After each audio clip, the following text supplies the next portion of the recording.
Hey there, business animals. It's Kim with Be More Business. And today I am here with my lovely guest, Amy Schield. And Amy is actually, I've gotten to know Amy quite, a little bit. I wouldn't say quite well, but we belong to an organization together in Kansas City called the Wellness Consortium. And I think we're both champions for that. Amy is a little newer to the champion role than I have been. I've been doing that for a while, for a little over a year, I think.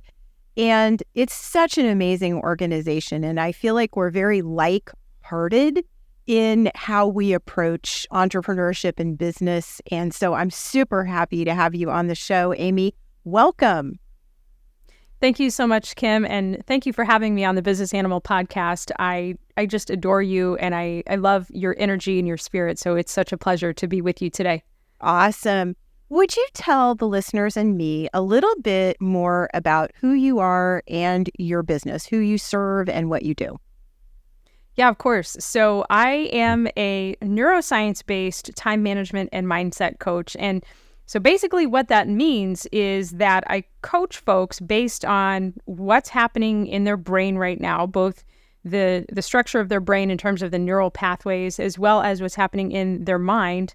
And I work with them to take a look at what are the results that their brain is producing for them right now, and where do they want to be? And so how can we use the power of neuroscience and what's called neuroplasticity to help them make those changes? So that's kind of a really nerdy way of saying I help people upgrade their mindset in a way that's fun and conversational. I serve mostly small business owners and solopreneurs. I'm actually widening my niche right now to busy professionals who work a W-2 job as well. So that's really exciting. I do all my work one-on-one. I have reasons for that, and probably some things that I need to get coached on as a coach before I would consider group coaching. But that's kind of me and my business in a nutshell. Well, so, Amy, I am big about creating a business that supports the life you want to live and that really supports our strengths, because that's, I am one of those people who has a little different approach neurologically to things. I've never been diagnosed as neurodivergent, but I think that has more to do with my age than it does with how my mind sometimes works, which I love my brain. It works fantastically.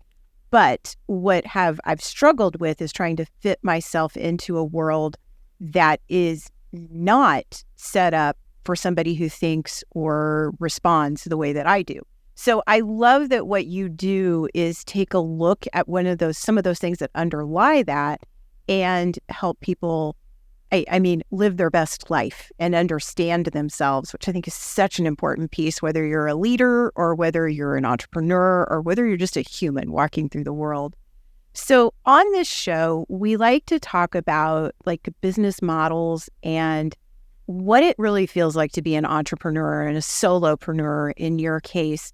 So I would like to go back to before you started your business and know a little bit about the story about how did you become an entrepreneur and what did you envision your life was going to be like in this business that you're creating?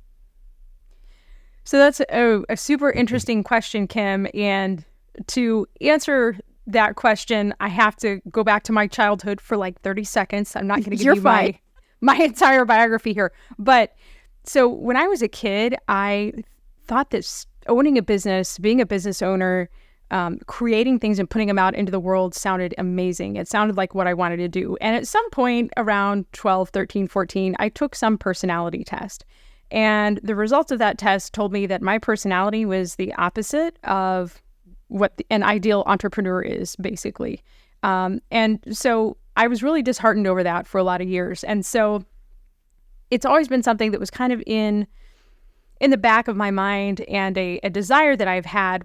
But because I thought my personality was other than entrepreneur, I just never really had the confidence to do it. And so I started working with a coach to work on those confidence issues, not just in terms of career and vocation, but in other areas of my life as well.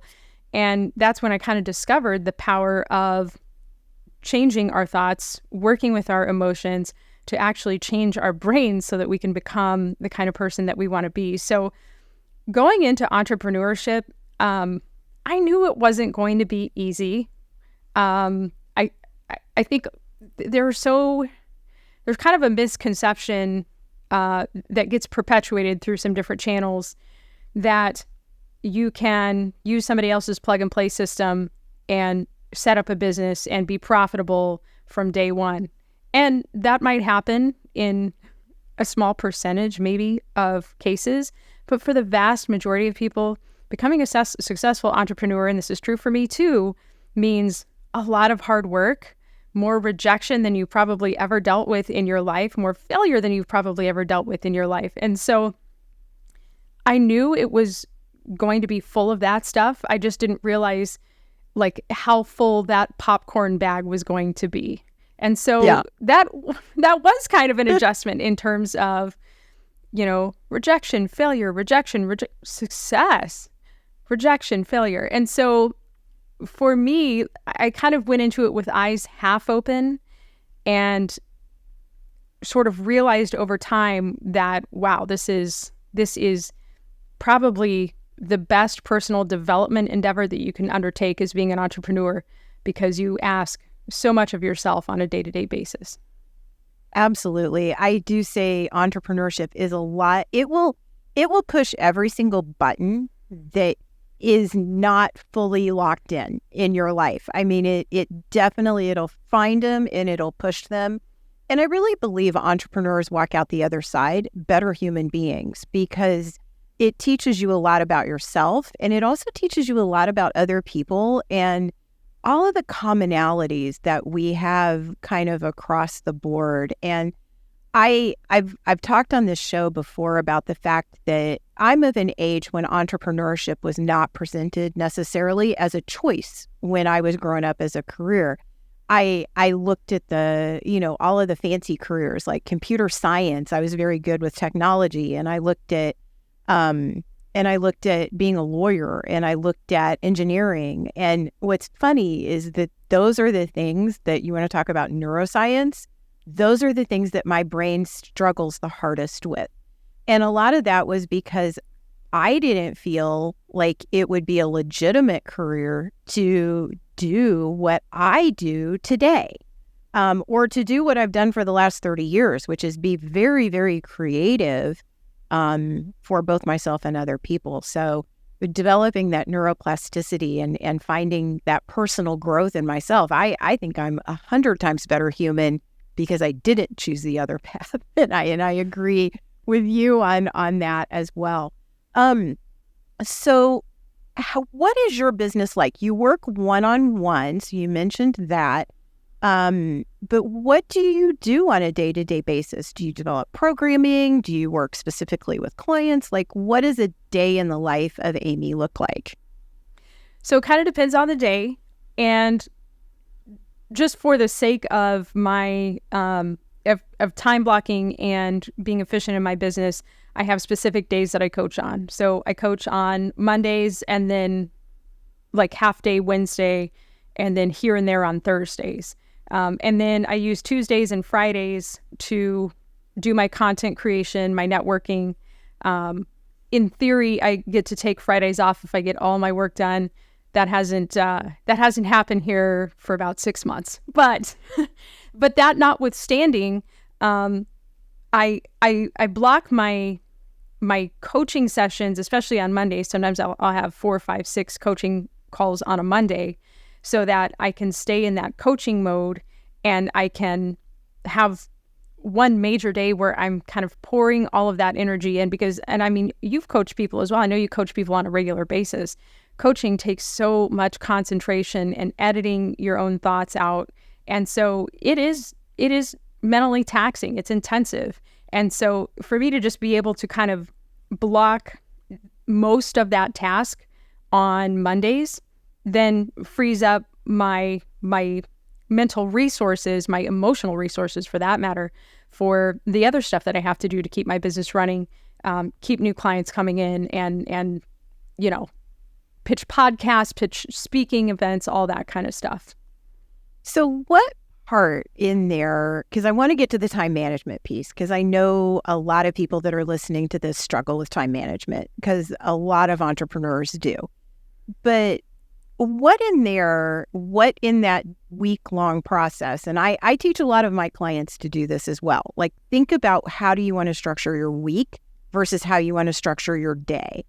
But what in there did you, in the beginning of your business, struggle with that you had to get the coaching around? Was it the time management piece, or was it the strategy? Like what in there kind of stumped you? So for me, what struggled me, what I struggled with was really the content creation piece. So for a lot of my life, I had perfectionistic tendencies, and perfectionism and efficient content creation clash a little bit. And so that was an exercise for me alone.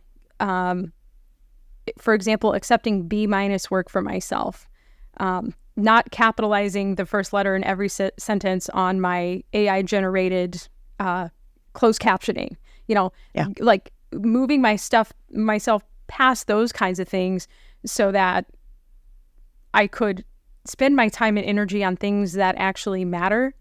That was a big piece for me. And one of the things about time management is that for the recurring tasks in your life or your business especially, the more you do them, the more efficient you get at them. And so I've now been able to shave a third of the time off of my content creation block that I do. And so I freed up an extra hour in my week, which honestly doesn't sound like that much. But when you're a solopreneur like I am, an hour in an 8-10 hour workday, that can make a big difference. It absolutely can. I mean, that adds up to 5 hours over the course of 5 days. And most entrepreneurs work a 7-day week, or at least a 6 one. So, I mean, that's almost giving you a full workday back. So that's a huge amount. If you look at it over months or years, it adds up really quickly. The curiosity, how did you use, well, first of all, where did you learn the time management and neuroscience from? Like, where does that background come in? So that's from my coaching certification. So Okay. I'm a certified professional life coach through an organization called the Life Coach School. And that certification included neurocognitive behavioral change, time management, and there was actually also some weight loss and smoking cessation that I don't use in my practice, but it's similar processes in terms of brain function, changing behaviors, changing habits. And so it was all kind of rolled into that certification.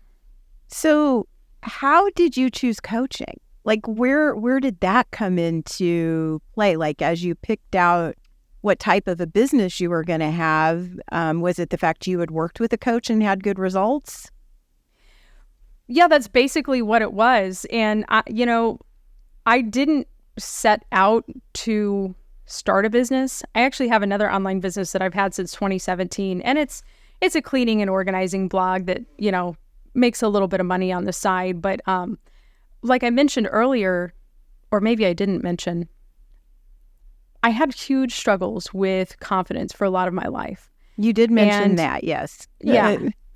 And so I knew that I was capable of more. I knew I was meant for more, and I could just feel in my bones that I was holding myself back. And so several years ago, I bought myself this self-coaching program for Christmas, loved it. And then I started working with coaches one-on-one, and that absolutely changed my life. And at that point, I felt called to help other people make those same changes. Like it's almost like somebody took a little hammer and like knocked the hard candy shell off of me, and I just emerged as this more confident, more vibrant version of myself. And I wanted to help other people make those same changes. And so that's why I pursued certification. And I thought, back to your earlier question in terms of what I thought business would be like.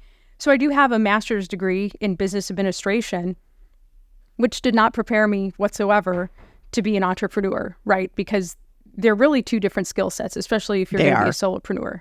And so that's really how I came to coaching as a professional, because I had amazing results, and I wanted to help other people make those same kinds of huge shifts in their lives. So I'm curious, confidence was the reason you stepped into working with other coaches. How does time management, because we tend to gravitate to what we need most to shore up ourselves, right? So I'm curious, how does time management hand you confidence? So that's an awesome question. And confidence ties into time management, really, because when we're talking about time management, people tend to think of tools, tactics, strategies, right? Your Google Calendar, your planner, your Pomodoro timer, all of those kinds of things. But true effective time management is only about 20% tools, tactics, and strategies, and it's about 80% mindset and that cognitive emotional management. Because if you think about people's biggest barriers to time management, what is it? They struggle to prioritize because everything's important, because I don't want to disappoint anybody. I don't want to let anybody down. That's people pleasing. People struggle to get work done on time because they're double, triple, quadruple checking because they're afraid to make a mistake, or they struggle with perfectionism like I used to. People get overwhelmed, and so they shut down and they back away from their work, pick up the phone, and get those dopamine hits by scrolling on social media. So those are really the time management issues and really they're mindset issues kind of disguised as time management issues. They manifest as time management issues, but they run way, way, way deep below the surface. That's fascinating to me. I recognize a lot of that in myself and how I have struggled over time. You know, and the perfectionism piece of things, I bet there's a ton of people listening to this that can really align themselves with that. And I know for myself, a lot of times it gets so overwhelming that I can't let it go. And one of the biggest gifts I've ever given myself is saying it's better done than it is perfect. It's just better for it to be done and checked off and blessed and released than it is for me to spend all of my time agonizing over it. I work with a lot of artists, and I know that's probably a population that would maybe benefit tremendously from you, that maybe doesn't think maybe all at the top of their head about having a time management coach as an artist, because that's supposed to something you're flow into, right? It's supposed to just come naturally. And the reality is that there's nothing further from the truth. And there's a famous quote, and I can't remember who it's from, and I'm notorious on this podcast for coming up with quotes and then having to figure out who said them. But the quote goes an artist never finishes their work. They just abandon it. And I think that's that perfectionism in work, in the artistic mind. And so I know I've gotten off on a tangent, but I think that's fascinating with what you do. And I think that brings so much. And the fact that being able to stand in your own confidence is as much mindset as anything else that you do in your day. So I think that's awesome. Do you want to add anything to that before I ask you? Because I'm going to ask you about something that has recently happened in your business. Is there anything else you want to add to that conversation before we shift over into that? The only thing I would say, particular to your comments on artists, is that, and you're absolutely right, and inspiration, creativity, a lot of times that is a spark thing. It is a spontaneous flow kind of a thing. But it is possible to schedule creativity, time for creativity, and to get those juices flowing. I know coaches who are time management coaches specifically for artists. So there is a way to do that. Not like making yourself an Elvis on Velvet painting mill, but creating the conditions where you can stimulate your creativity on a little bit more of a regular schedule. So just artists out there, just know that is possible.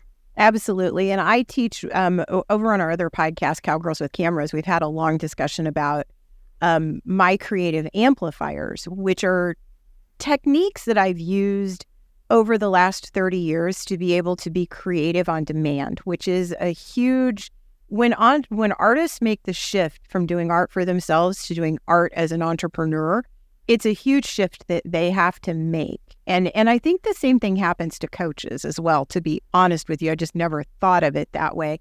It's one thing when you get into coaching, it's another thing when you make a business out of it. It's the same thing with art.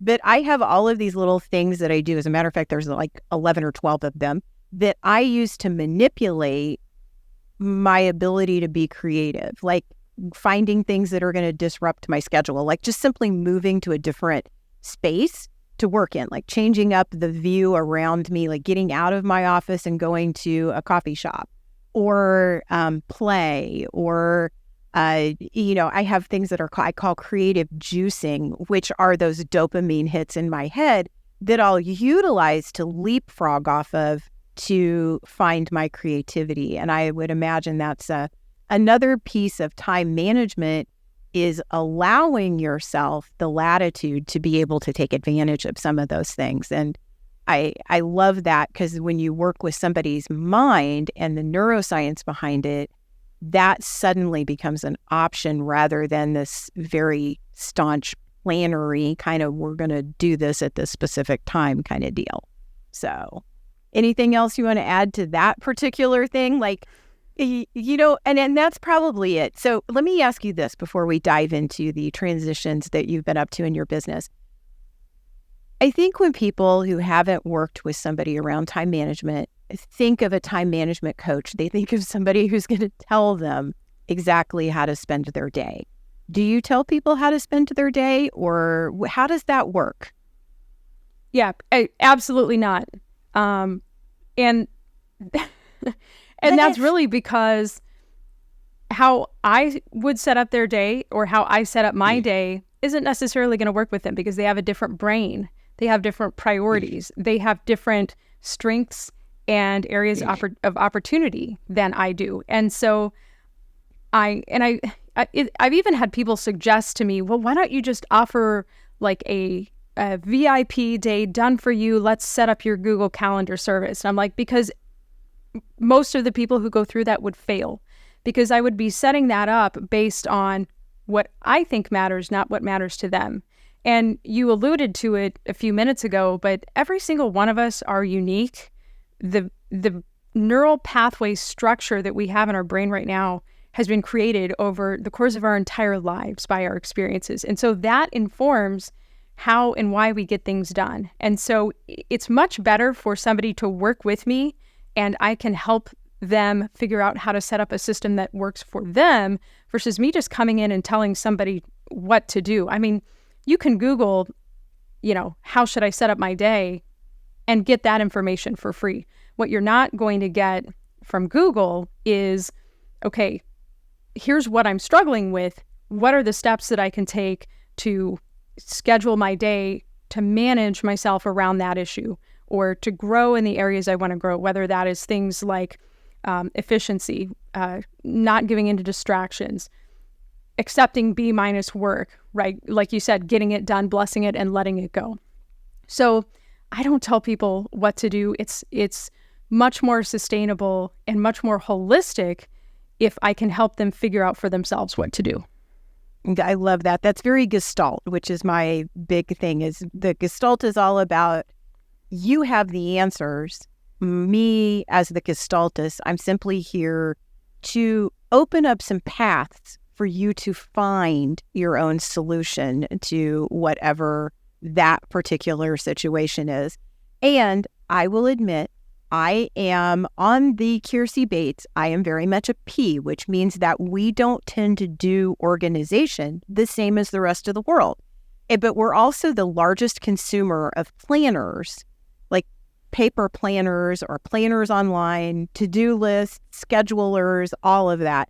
Because we feel like if we can somehow conquer time management, that we can somehow conquer the world.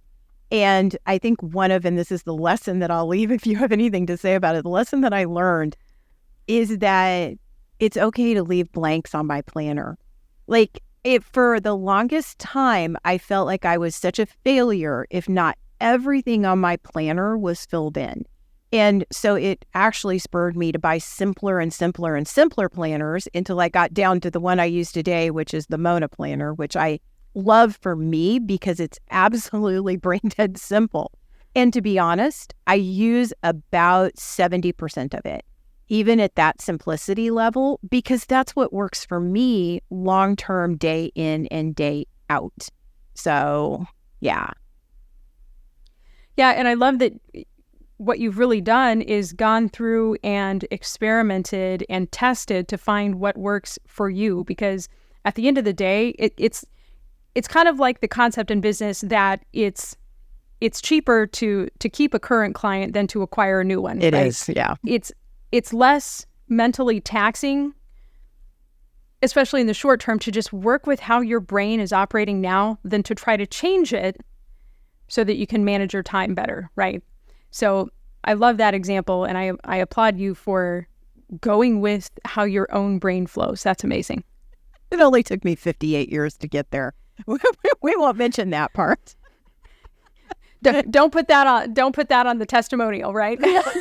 Testimonial. It took me 58 years to figure that one out. So yes. And I mean, I think that goes along with my concept of what I like to help people with now is creating a business that supports the life they want to live.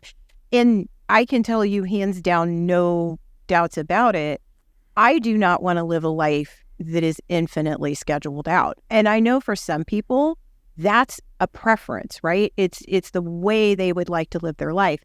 That person is not me. The more restrictive or scheduled out my day is, the lousier I feel about that day. So, and the more free and open it is, the better I can feel about that day. And again, I hope that there's young people out there listening that it's okay to give yourself permission to work the way that you work, not the way somebody else thinks your schedule should go. So I love that. So Amy, you have been through, I know over the last couple of months, because I sit in a mastermind with you as well, that you've been reworking your messaging. Kind of what does that evolution look like from where you started to where you are now? And I don't know if it was a hugely dramatic one because I didn't look too closely at the pre, but I have looked at a lot of the stuff that you have out in the world now. And so I'm curious how that evolution went for you. So love this question. And the evolution really went from me constantly talking in coach speak. Coaches are not my target market, and therefore most of the people who heard me talking about who I am and how I help had no idea what I was actually saying. And I think that can be common regardless of your industry, right? I mean, somebody can be an SEO expert, or somebody can be an entrepreneurial mentor, the entrepreneurial wise woman, right? And we can get so stuck into our industry lingo that the audience that we're talking to have no idea what we're saying. And so, they swipe up on the video, or they don't reach out and contact us because I haven't done a great job of explaining to people what I do and how I help. And honestly, that's something that I'm still working on. And so really this whole messaging transition has been about me learning to connect with the needs and desires of my target market and then express how I can help with that. And it's been about me taking a look at, from my customer's perspective, what's not ideal about my industry, and what are the misconceptions, and what needs to change, and how can I be a leader in that, and how can I clear up those misconceptions. A great example is I just did a video on a few weeks ago, tools and tactics. If you want to improve your time management, tools and tactics are not where you need to start. And that was actually one of my best performing videos ever. Now, trust me, I'm not crashing the YouTube website with my channel, but I have noticed that as I have made the conscious effort to change up my messaging in a way that makes sense to people, in a way that gets people curious and interested and helps them identify with the solutions I'm offering, yeah, my engagement has gone up. I'm getting more looks. I'm booking more consultations. And all of this really came about because I had a story about myself, again, back to that brain, that I'm not a marketer. And so earlier this year, I'm a coach, not a marketer. Well, as a solopreneur, I'm a marketer by default, right? Yes. And so 100%. Yeah, I'm in everything by default. And so I realized earlier this year, I have to stop telling myself that, because I am blocking myself from communicating effectively with my potential clients. And so that's really where this whole transition came from, was me saying, all right, Amy, it is time for you to learn to be a marketer. Yeah. And the truth is a solopreneur is every position in the business. And even small business owners, you still have to be every position in the business, because you got to manage it. Even if you have somebody doing your marketing, you still have to manage that piece of your business. And I do believe we tell ourselves narratives all of the time that aren't true, because each of us, I hear the one a lot in the Cowgirls with Cameras space about, I'm not creative. Well, heck yeah, you are. You got up this morning and chose clothes to put on. That is an act of creation. You decided what to wear, and that's just the beginning of all of the creation that you created in your day. It's the same thing with entrepreneurs who want to say, I'm not good at sales, or I'm not a salesperson, I'm not a marketer, I'm not good at working on my business. I may be good at what I do technically, but I'm not a good business person. No, you are. You have to start retelling those stories and reshaping those stories. And then what's fun about that is you show up more authentically. And I love your shift at being more client-centric, because one of the things I tell my baby entrepreneurs is that you will have started your business for you. You have a why, which is your worthy hell yeah, in my opinion. And I'll have you say yours after I get done with this statement. But that's yours. And that's the reason that you started your business. But your customers all have their own whys for needing whatever it is that you're doing. And when you tune your programming, your business, your messaging, when you fine tune that in to them and their why, that's when the magic wand starts waving around to the room, and bibbidi bobbidi boo, you have lots of customers. And you have happy ones, because that's when you're finally speaking their language. So what is your worthy hell yeah? So for me, my worthy hell yeah is that, the human brain, honestly, is the original machine learning entity, right? It is so incredibly designed. It is incredibly efficient. And it is constantly scanning the environment, taking information in, and updating, doing an operating system update every minute of every day based on the stimulus that we get from the world and from ourselves. Now, the thing about that is, it did not come with an operating manual. I haven't gotten one. If you have one, please send me a copy. But because we don't learn in school or wherever how our brains work and how to put them to work for us, a lot of people, myself included, for the first 3.5 decades of my life, get in our own way. And we hold ourselves back from achieving the goals that we want to achieve. We stop ourselves from becoming a better version of ourselves because it's too scary, it's too overwhelming, I'm afraid I'm going to be rejected, all of this stuff. And to me, one of the saddest things in life is to know that somebody's potential, somebody's goals, somebody's dreams are sitting on a shelf because they can't get out of their own way, simply because of what's going on in their brain.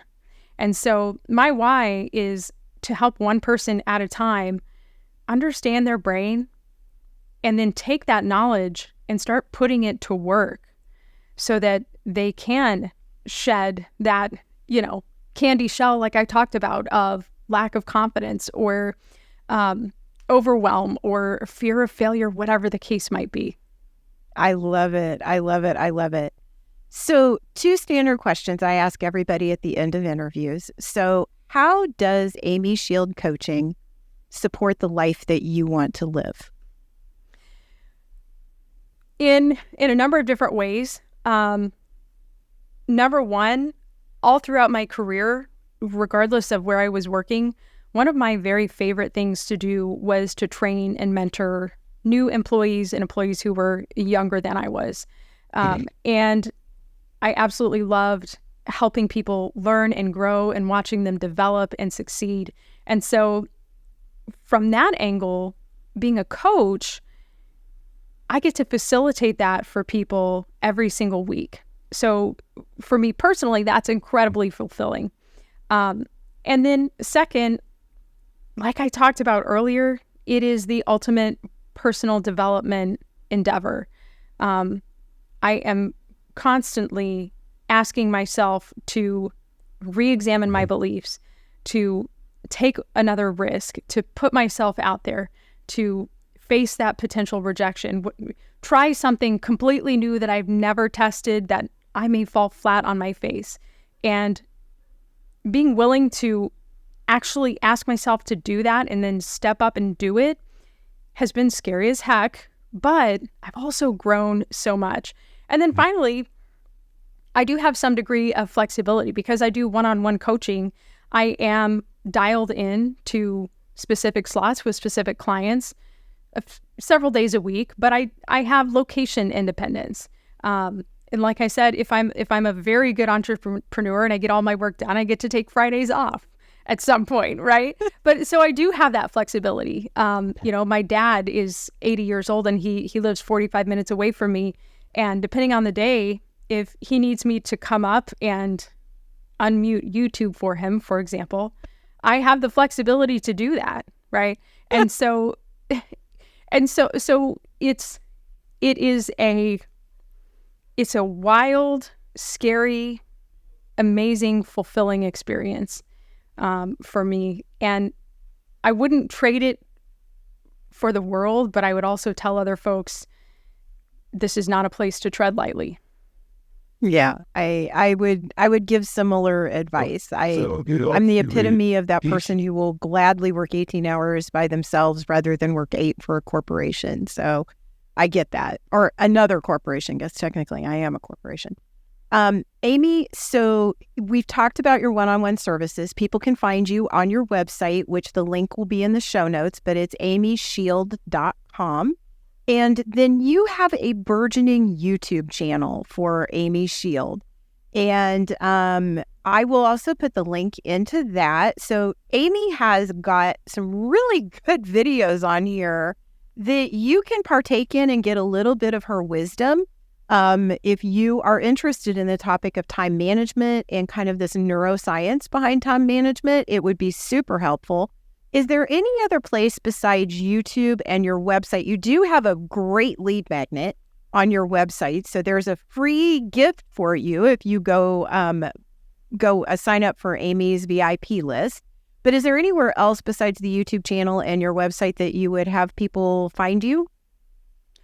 Yeah, absolutely. So I post shorter clips of those YouTube videos on Facebook and Instagram, as well as LinkedIn. And LinkedIn is where I tend to engage the most. So I would encourage folks to connect with me on LinkedIn as well. So give her a connection if you're connected to me. I do believe we are connected on LinkedIn, so you should find us through a second connection. It should show you as the second connection. All right, final question for you. As you know, this is the business animal, and for me, animals are such a partnership in what I do in life. And so do you have an animal story that you can share about an animal or situation with an animal that has affected your life and business? I do. And it's a horse.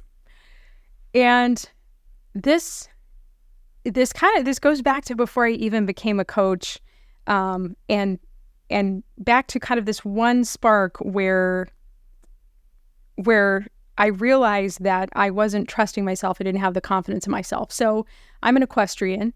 And several years ago, I rode a horse named Princess. She is a big, beautiful paint mare, and she's the kind that knows she's beautiful, if you know what I mean. Yes. And she wasn't my first horse at this barn. I worked my way up to her, but I was on a Pinto Arabian before her, and he was a gelding. He's quite a bit smaller.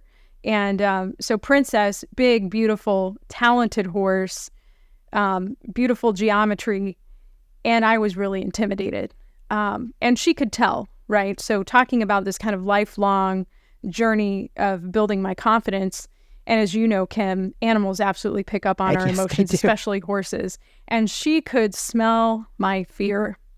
And my riding instructor, who I think must be part horse because she can also sense fear, trepidation, all of those emotions. She told me, she said, Amy, she knows you're afraid, and so through working with this horse, I had to up my confidence, because if I was going to continue riding and training on her, I had to. Otherwise, I was either going to end up on the ground or just let her drag me around the arena all day. And she bucked and she cowhopped and all of that.